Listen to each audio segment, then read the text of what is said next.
The Cambodian Genocide, the dark reign of the Khmer Rouge.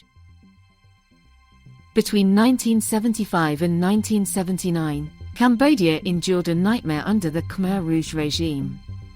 Led by the ruthless Pol Pot, this radical movement sought to remake society, but their vision came at a horrific cost: the lives of approximately 1.7 million people.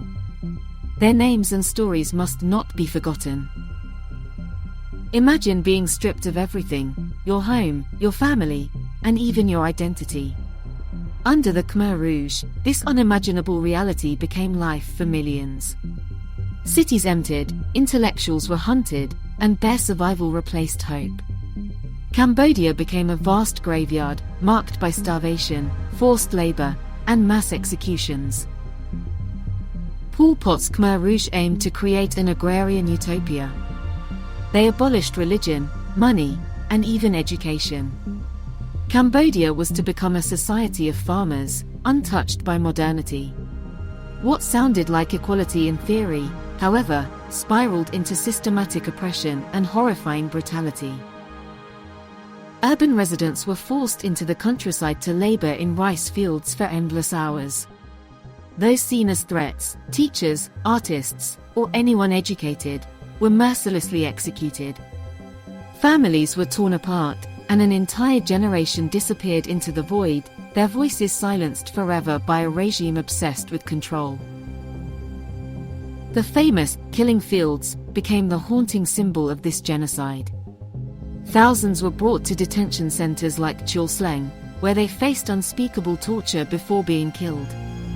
The Khmer Rouge documented these atrocities with grim precision, capturing chilling photos of their victims.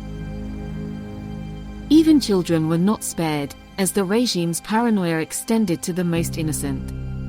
Entire families perished under the belief that, to cut the grass, one must also remove the roots.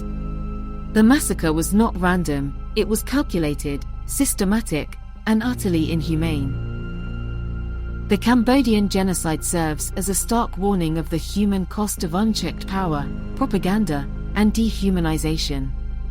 It reminds us what happens when leaders exploit fear and division for their misguided ambitions. History must be studied, remembered, and acted upon to ensure such tragedies do not repeat. This painful chapter also demonstrates the resilience of survivors and the strength of human dignity in the face of unimaginable cruelty. Their stories inspire, offering us lessons in humanity, forgiveness, and hope for a brighter future. The Cambodian genocide is not just a story of the past, it's a call to action. Speak against injustice, honor the victims, and educate others. Together, we can prevent history's darkest moments from returning. Honor the memory of those lost by ensuring their suffering leads to a world where such horrors never happen again.